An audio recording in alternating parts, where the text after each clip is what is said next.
I will tell you about a critical period in the history of Israel. This period lasted more than 300 years, but most modern Christians know little about it. And some of what they think they know is wrong. You know who I blame for this lack of knowledge in Christians of today? New Testament writers, including me. God commanded the Israelites to completely drive out or wipe out the inhabitants of Canaan. They conquer most of the country, but leave remnants of the original population. These remnants will torment the Israelites from that point on.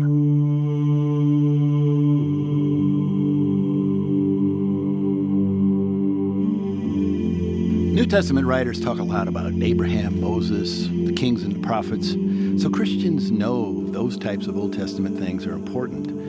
However, one period of time in Jewish history that we New Testament writers almost never acknowledge is the time of the Judges, the time period of the Old Testament book of Judges and the prophet Samuel.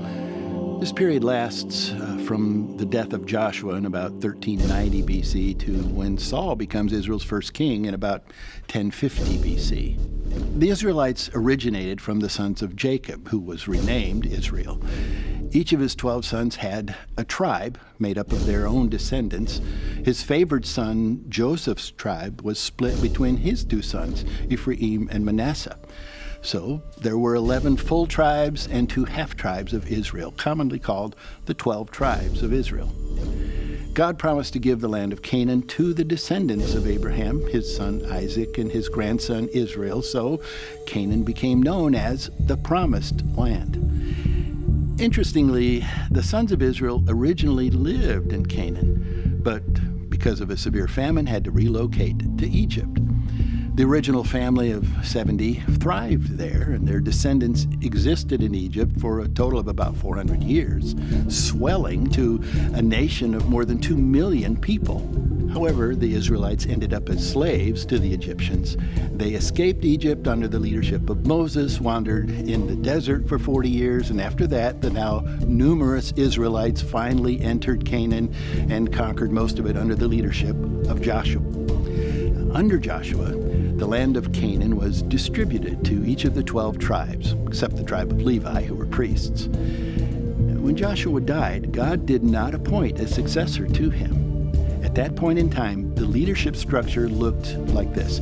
Each tribe had tribal elders who made decisions and judgments for that specific tribe. And the tribes were independent of one another, but they were supposed to work together when needed, since they were tribes of one nation. God had authority over all the tribes. They were to worship him and him only at the tabernacles located in Shiloh under the direction of the priests. As long as the Israelites were faithful to God, he would make sure they prospered. Simple, huh? And this leadership structure was enough because of some very special provisions God had made. First, there were no huge enemies nearby to contend with. They did not have to contend with Egypt, Assyria, Babylon, none of these.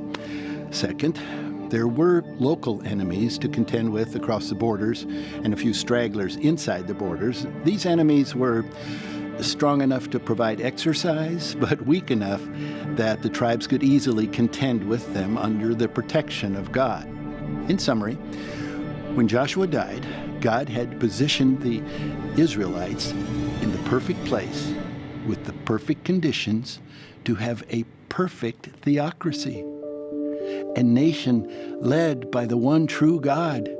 Peace and prosperity forever were within their grasp. No other people has had this opportunity before or since.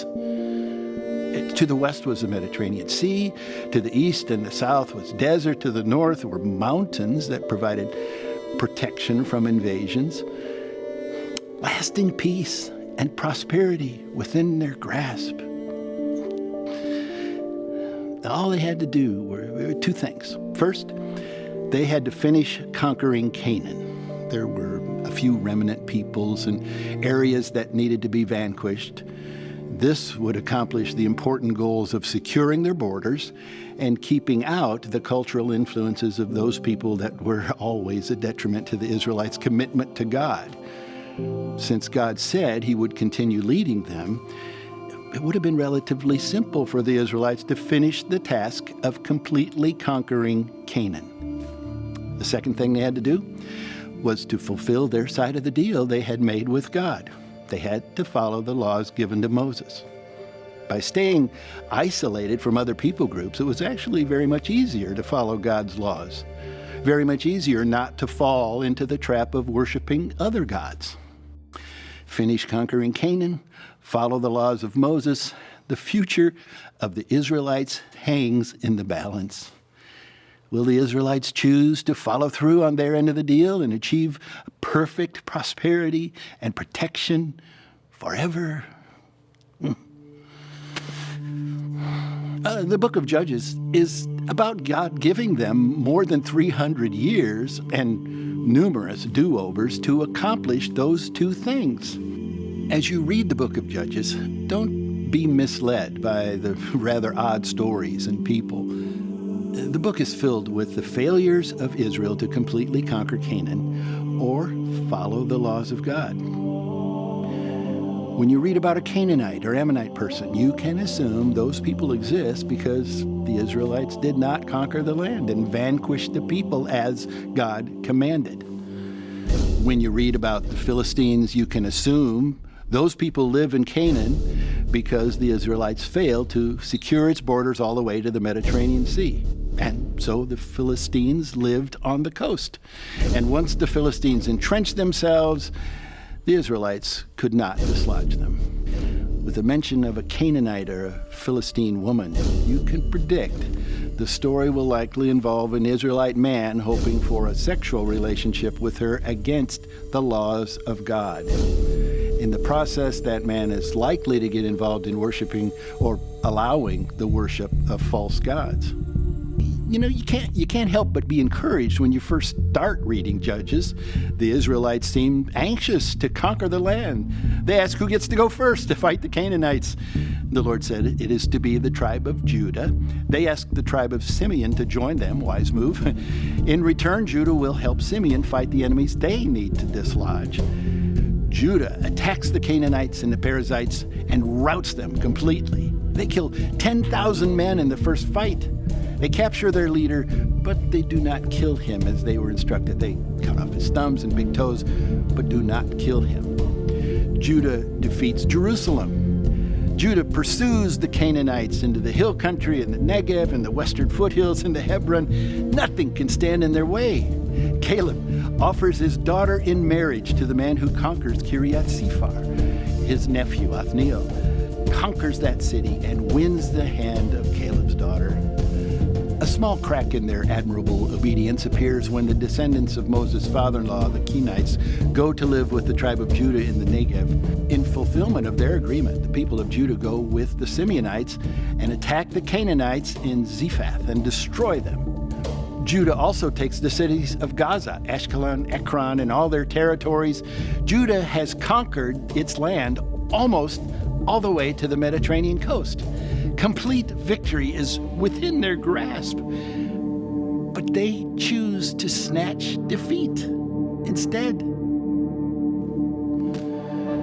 Judah is unable to drive the people from the coastal plains. Since it is not easy, Judah gives up, walks away. They decide God is not able to fulfill his promise to give them the entire land all the way to the sea. They do not conquer the coastal plains. The tribe of Benjamin is unable to dislodge the Jebusites from Jerusalem, so they leave them there.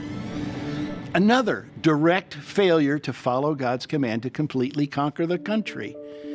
The tribes of Ephraim and Manasseh spare the life of a spy. He goes to the land of the Hittites and builds a city. They fail to dislodge people from city after city. Instead of seeking help from their fellow Israelites, they live with their failures.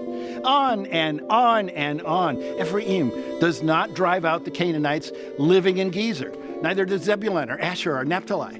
In total opposition to God's directives, the Israelites allow the Canaanites and the Amorites to live among them.